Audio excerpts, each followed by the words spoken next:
Hello दोस्तों। तो दोस्तों फाइनली अपने चैनल पे 1000 सब्सक्राइबर का ये जो क्राइटेरिया होता है यूट्यूब का वो पूरा हुआ है। कल ही रात को ये हो गया था और काफ़ी लोगों के मैसेज कल से ही आने लगे थे टेलीग्राम पे कि 1000 का वो पूरा हो गया।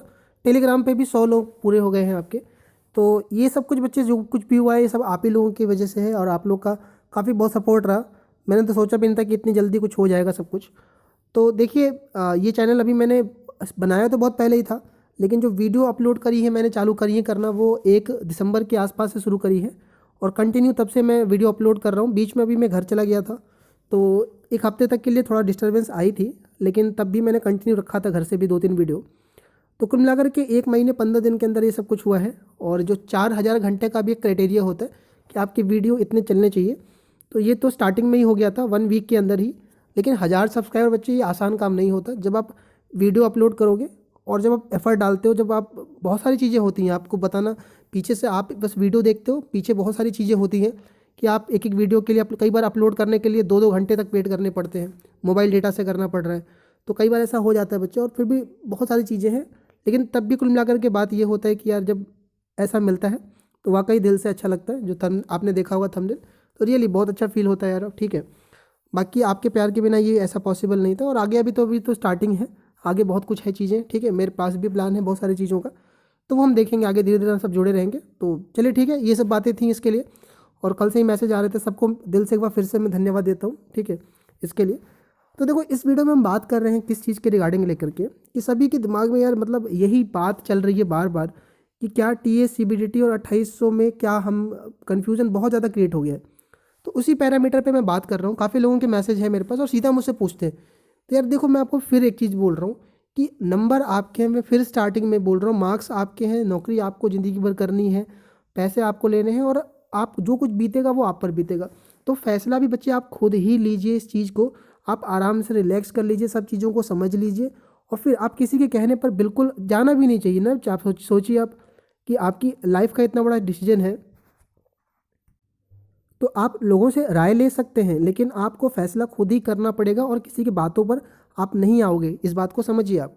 तो चलिए मैं आपको कुछ पॉइंट्स बता रहा हूँ, ध्यान ध्यान से समझिएगा। सबसे पहले हम देखें जो लोग इसको लेकर के कन्फ्यूज़न में हैं, मैं जो बता रहा हूँ आपको ये T S C B D T और 2800 की जो बाकी पोस्टें हैं उनको लेकर के हो रही है बातें। तो अगर हम पहला पॉइंट पकड़ लें सैलरी का, दोनों को लेके चलें क्योंकि सारे कुछ पैरामीटर दिखा रहा हूँ मैं आपको, हो सकता है कुछ आपको हेल्प मिल जाए इससे।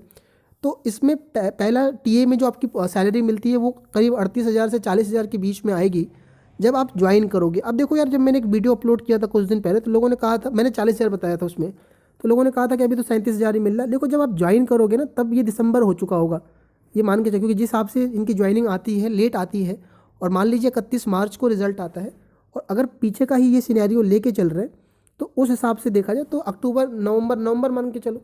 लेकिन ऐसा कोई ज़रूरी नहीं है, हो सकता है कि जल्दी भी करवा दे। कि ये जो चीज़ पीछे वो साल दूसरा था, ये साल दूसरा है, ये ध्यान रखिएगा ठीक है। तो ये चीज़ें दिमाग में रखिएगा। तो ये सैलरी का हो गया 2800 ग्रेड पे में 43,000 से 45,000 के बीच में रहेगी एक्स सिटी जब आप ये ज्वाइन करोगे सीजन। तो रही बात सैलरी की, तो 4-5 हज़ार का डिफरेंस है, लेकिन ये बहुत बड़ा डिफरेंस नहीं होता है जब आपकी पोस्टिंग इस हिसाब से होती है। मैं आगे बताऊंगा सब कुछ। तो ये सैलरी का देख लीजिए आप ठीक है, क्योंकि बहुत सारे लोग सिर्फ जॉब के सैलरी में सबसे ज़्यादा ऊपर रखते हैं, सैलरी को मतलब सैलरी को ज़्यादा प्रेफरेंस देते हैं, तो वो उनके लिए मैंने पहला पॉइंट ये रखा था।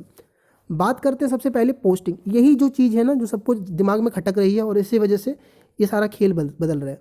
देखिए टीए की जो पोस्ट है वो ऑल इंडिया लेवल पर होती है, मतलब वैकेंसी इसकी पूरे भारत में है। दूसरी चीज़ कि इसकी वैकेंसी पहले से पता है कि कहाँ पर कितनी वैकेंसी है, तो इसमें आपको अपने जगह पर घर पे पोस्टिंग मिलने के चांसेस लोगों को नज़र आ रहे हैं। बस ये बातें हैं कि कोई बंदा 565 570 पाया हुआ है तो वो सोच रहा है कि अगर मैं गुजरात का हूँ, मैं मान लीजिए उड़ीसा का हूँ, मैं कोलकाता का हूँ, तो क्यों ना मैं अपना घर या अपना स्टेट के बारे में सोचूं इस पोस्ट के थ्रू। बस यही सारी बातें हैं। बात कर लेते हैं कि यार क्या यही चीज़ अब 28, अगर 570 नंबर है तो 2800 ग्रेड पे भी पा जाएगा वो, तो फिर वो ये क्यों सोच रहा है। तो देखिए दिक्कत ये हुई है कि 2800 ग्रेड पे की जो सीएजी ऑडिटर होती है, जो अच्छी पोस्ट मानी जाती है, उसकी पहले से आपको स्टेट वाइज वैकेंसी नहीं पता होती है। तो अब अगर कोई बंदा 570 पाया हुआ है और वो दिल्ली के लिए सोच रहा है या मान लीजिए उड़ीसा के लिए या यूपी के लिए सोच रहा है और इसकी वैकेंसी आएगी जब फाइनल रिजल्ट आ जाएगा, तब CAG देती है रिजल्ट स्टेट वाइज वैकेंसी, और फिर आपसे प्रेफरेंस मांगा जाता है और रैंक के हिसाब से आपका एलोकेशन करा जाता है। और मान लीजिए आपके स्टेट में नहीं रही, तो ये लोगों को दिल में ये डर सता रहा है, लेकिन ऐसा कोई ज़रूरी नहीं है कि अगर डर है तो ये होगा ही, हो सकता है कि वैकेंसी आए। अब वैकेंसी है तो कहीं ना कहीं तो होगी वो वैकेंसी, लेकिन लोगों को डर है कि क्या पता मेरे स्टेट में ना आए, दिल्ली में ना आए। ये बातें आपकी है।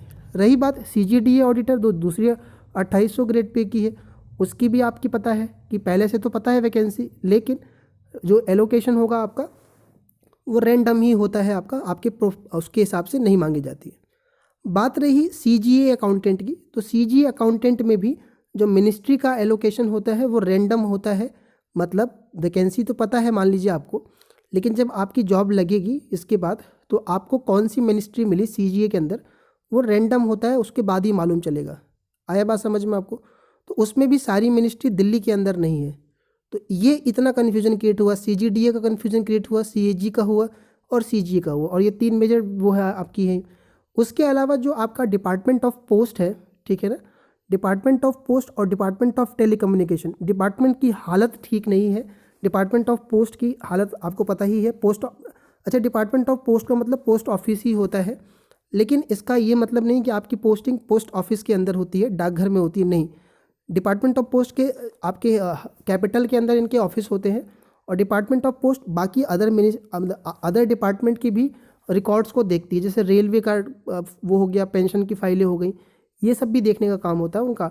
तो उनका पोस्ट ऑफिस से कोई वो नहीं है कि आपको पोस्ट ऑफिस में ही पोस्ट कर देंगे, ठीक है।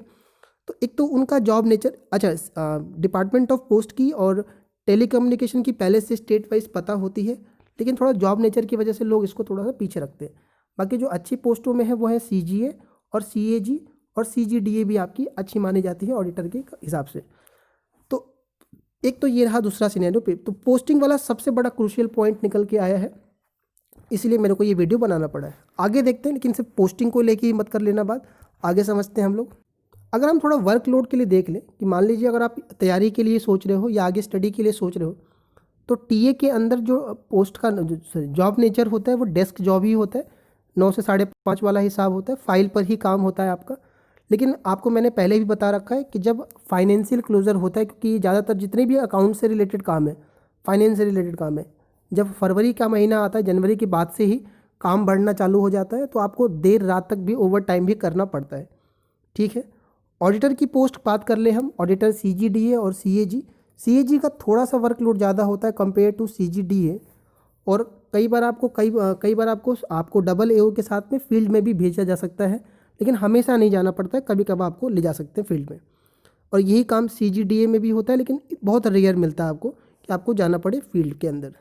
तो रही बात, इसका भी डेस्क जॉब हुआ, समय मिल जाता है CAG ऑडिटर में भी। मतलब अगर हम दोनों से कंपेयर करें तो आपको लगभग ऑलमोस्ट एक जैसा ही वर्कलोड मिलेगा, और इनमें भी वही होता है कि जब क्लोजर का टाइम आता है तो अकाउंट्स वगैरह, क्योंकि कहने के लिए ऑडिटर की पोस्टें होती हैं, लेकिन मैक्सिमम काम आपका अकाउंटेंट का ही होता है, चाहे आप CAG में कर रहे हो, चाहे CAG में तो चलो थोड़ा बहुत ऑडिटर समझ में आता है, CGDA में मैक्सिमम काम अकाउंट से ही रिलेटेड है, क्योंकि जितने भी पेंशन की फ़ाइल हैं, या कोई मान लीजिए कोई शहीद हुआ देश के, तो उनकी विधवा का फाइल बना हुआ है, तो वो सब देखना होता है, संभालना होता है CGDA के अंदर।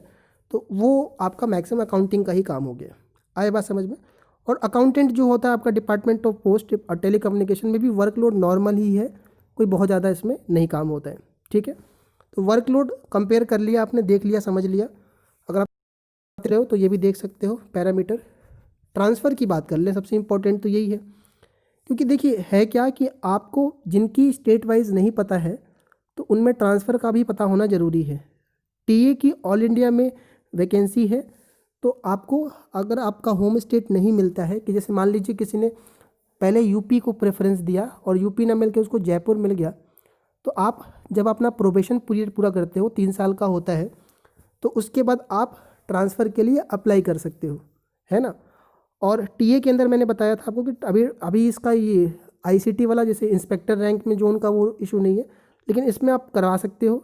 लेकिन जब जोन का ट्रांसफ़र होता है तो याद रखना आपकी सीनियरिटी लूज़ होती है, और क्या उसका रूल है आप अलग से कभी पढ़ लेना उसका, या कभी टेलीग्राम पे मैसेज करना, मैं आपको बता दूंगा उसका भी, कि जब जोन ट्रांसफ़र होता है तो कैसे सीनियरिटी का लूज़ होने में कैसे थोड़ा लॉस होता है। और कुछ स्पेशल ग्राउंड मैंने आपको पहले भी बता रखे हैं कि जैसे कि कोई अनमैरिड गर्ल है जिसकी शादी नहीं हुई है, कोई लड़की है, और या कुछ पर्टिकुलर बीमारी होती है, उस केस में भी आप 1 साल का वो दिखा करके आप ट्रांसफ़र के लिए एलिजिबल हो जाते हो। या फिर स्पाउस ग्राउंड होता है कि आपकी वाइफ या आपके हस्बैंड किसी दूसरे स्टेट में स्टेट गवर्नमेंट जॉब में है, तो भी आपको 1 साल की सर्विस पूरी करने के बाद आप ट्रांसफ़र के लिए एलिजिबल हो जाते हो। लेकिन एक चीज़ बता दूं मैं आपको यहाँ पर कि ट्रांसफ़र को लेके हर एक डिपार्टमेंट में ना यार बवाल मचा हुआ है, और हर डिपार्टमेंट की हालत अभी खस्ती सी ही है, चाहे आप कोई सा भी डिपार्टमेंट पकड़ लोगे। और उसका रीज़न होता है प्रेजेंट गवर्नमेंट, क्योंकि ट्रांसफ़र का सारा जो वो होता है वो सब गवर्नमेंट के ही हाथ में होता है, और सेंट्रल गवर्नमेंट की भी तो पता ही है आपको क्या ही चल रहा है साहब। तो इसीलिए आप ट्रांसफ़र को लेके थोड़ा सा लोगों के दिल में जो डर भी है वो सही सा भी है, और आप इसको मान के चलिए कि हर एक डिपार्टमेंट इस चीज़ से जूझ रहा है। बात करते हैं 2800 ग्रेड पे की। तो 2800 ग्रेड पे में अगर आपको CAG का नहीं मिलता है होम स्टेट, तो आप आराम से प्रोबेशन पूरा करके अप्लाई कर सकते हो, ठीक है। और अगर बीच में अगर आपका प्रमोशन हो जाता है, अगर आप डबल AU के थ्रू, तो भी आप करवा सकते हो, कोई ऐसा नहीं है इसमें। और ट्रांसफ़र को लेके ऐसा कोई इसमें बाउंडेशन नहीं है कि बैन वैन है ऐसा कोई। लेकिन ये जो CGA है, CGA में 2-3 लोगों से मैंने बात करा है अभी, और मैं उनसे थोड़ा कोशिश कर रहा हूँ कि उनका इंटरव्यू या उनका कोई ऑडियो क्लिप आपके तक पहुँचा सकूँ। तो उसमें उन्होंने बताया है कि एक तो ट्रांसफ़र का बड़ा इशू चल रहा है वहाँ पर, कि ट्रांसफ़र मिनिस्ट्री के अंदर हो नहीं रहे हैं, मिनिस्ट्री का ट्रांसफ़र नहीं हो रहा है। कि कोई मिनिस्ट्री मान लीजिए दिल्ली में है और कोई दूसरे स्टेट में जाना चाह रहा है, तो ट्रांसफ़र का बड़ा बवाला चल रहा है CGA के अंदर, CGA अकाउंटेंट के अंदर। और एक SAS का एग्ज़ाम का भी चल रहा था, मैं आगे वो डिस्कस कर रहा हूँ आपका। डिपार्टमेंट ऑफ पोस्ट में भी ऐसा कोई दिक्कत नहीं है ट्रांसफ़र के लिए, लेकिन अभी तक मैंने बात की है तो ठीक है। आप प्रोबेशन पूरा जो आपका टाइम पीरियड होता है वो पूरा करिए, उसके बाद अप्लाई करिए तो आपको, क्योंकि इसकी ऑल इंडिया में होती है। और पोस्ट ऑफिस आपको पता है, डिपार्टमेंट ऑफ पोस्ट बहुत बड़ा एरिया है, जैसे CGDA है आपका, तो उस हिसाब से इसका भी आपको आराम से ईजिली मिल जाएगा ट्रांसफ़र का। तो ये रहा ट्रांसफ़र को लेकर के आपका वो।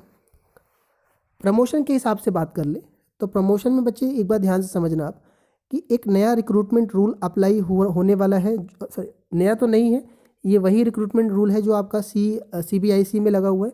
अगर वो इसमें लगता है, क्योंकि अभी इसको इसमें इम्प्लीमेंट करने की बात चल रही है और इसको लेकर काफ़ी हो हल्ला है, और अभी इसको लेकर के CBDT जो आपका है वो भी कंफर्म नहीं है। कभी वो कहते हैं कि ये अभी अंडर कंसीडरेशन है या अंडर इम्प्लीमेंटेशन है, कुछ पता नहीं उनको भी।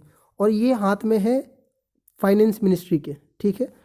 तो अगर ये इम्प्लीमेंट कर देंगे तो यार आप कुछ नहीं कह सकते, फिर आप दोस्त दो या फिर कहो कि कुछ कहानी सब कुछ बदल जाएगी, फिर ये पोस्ट और ये डिपार्टमेंट की हालत भी ख़राब हो जाएगी। लेकिन इसका जो यूनियन है वो इसके अगेंस्ट में है और सभी इसके अगेंस्ट में है। CBIC की हालत इसीलिए ख़राब हुई है कि इसके थ्रू अगर ये आ जाता है नया रिक्रूटमेंट रूल, तो TA से प्रमोशन होने में बहुत ज़्यादा समय, जैसे 10-10 साल लग रहे हैं उसमें, इसमें भी दिक्कत आ जाएगी अगर ऐसा हुआ तो। लेकिन कोई अभी कुछ कह नहीं सकता, कोई डिपार्टमेंट के पास भी कोई ऐसा वो नहीं है, पुख्ता वो है कि हाँ लगेगा ही कि नहीं लगेगा। लेकिन अगर हम नहीं मान के चलें, उस केस में देखें तो आपको पता है कि जिन जगह जिनमें आपका प्रमोशन मतलब वर्कलोड ज़्यादा है, वहाँ पर प्रमोशन बहुत तेज़ हुआ है। और दिल्ली हो गई, मुंबई हो गई, चेन्नई हो गई, यहाँ पर साउथ में भी प्रमोशन तेज़ है आपके। वहाँ पर 2 से 3 साल में लोग सीनियर TA बने हैं, फिर 5 साल में, 6 साल में भी लोग इनकम टैक्स इंस्पेक्टर बने हैं। वरना अगर आप ये सब ऐसे जोन में नहीं हो जहाँ पर वर्कलोड ज़्यादा है, तो करीब 7 से 8 साल लग जाते हैं या 9 साल भी लग जाते हैं आपको ITI बनने में, इनकम टैक्स इंस्पेक्टर बनने में। CAG ऑडिटर और CGDA में दोनों में SAS का एग्ज़ाम, मतलब होते तो सारे 2800 अकाउंटेंट वाले के लिए भी आपका SAS होता है, लेकिन इनका रेगुलर होता है। और आपका इसका एग्ज़ाम आप 2 साल की सर्विस करने के बाद बिल्कुल दे सकते हो। और ये 2800 के थ्रू सीधा 4800 ग्रेड पे जाने का सबसे बढ़िया तरीका होता है इसके थ्रू, SAS एग्ज़ाम के थ्रू। CGA के अंदर, CGA अकाउंटेंट के अंदर जो लोगों ने बताया है कि SAS हमेशा नहीं हो रहा है, काफ़ी इर्रेगुलर है, मतलब रेगुलर बेसिस पे नहीं है, और प्रमोशन भी स्लो चल रहा है। तो एक बार इसको आप कंफर्म कर लेना। बाकी मैं आपको आपके DV से पहले पूरी कोशिश करूँगा कि इसकी थोड़ी और इन्फॉर्मेशन निकाल के दे पाऊँ। और डिपार्टमेंट ऑफ पोस्ट का मैंने पहले बताया था कि इसमें भी 6 साल की सर्विस करने के बाद आप SAS परीक्षा में बैठ सकते हो। तो ये तो रहा प्रमोशन का एस्पेक्ट आपका। और थोड़ा देख लेते हैं कि क्या कट ऑफ रह सकती है इसकी, क्योंकि सारा खेल तो कट ऑफ को लेके ही होगा। तो TA CBDT की लास्ट कट ऑफ ये साउथ के लिए जा सकती है, जो आपकी स्क्रीन पर लिखा हुआ है। ये 1-2 नंबर कम मान सकते हो आप, या इसी के आसपास ही रहेगी, क्योंकि इस बार डेंसिटी आपकी ज़्यादा है एक एक नंबर पे, तो ये रहेगी, आप देख लीजिएगा। और 2800 ग्रेड पे में सबसे कम जो जाएगी वो CGDA ऑडिटर की ही जाएगी। उसका रीज़न है कि वैकेंसी बहुत ज़्यादा है इसकी, तो वो मेरे हिसाब से ये रहेगी। इससे 1-2 नंबर कम ही मान के चलना आप UR की, चाहे हर कैटेगरी की, क्योंकि कट ऑफ में जो डेंसिटी मार्क्स का है वो काफ़ी ज़्यादा है। 2 से 3 नंबर में ही सारा खेल बदलेगा। 2 से 3 नंबर में CBIC से TA CBDT मिलेगा, और 3 नंबर का ही रहेगा आपका मैक्सिमम। तो मैं 5 नंबर मान के चल रहा हूँ, चलो तब भी आप 1-2 नंबर कम कर सकते हो आपको, तो ये रहेगा आपका यहाँ तक। तो चलिए इस वीडियो में इतना ही, मिलते हैं अगली वीडियो में एक नए टॉपिक के साथ।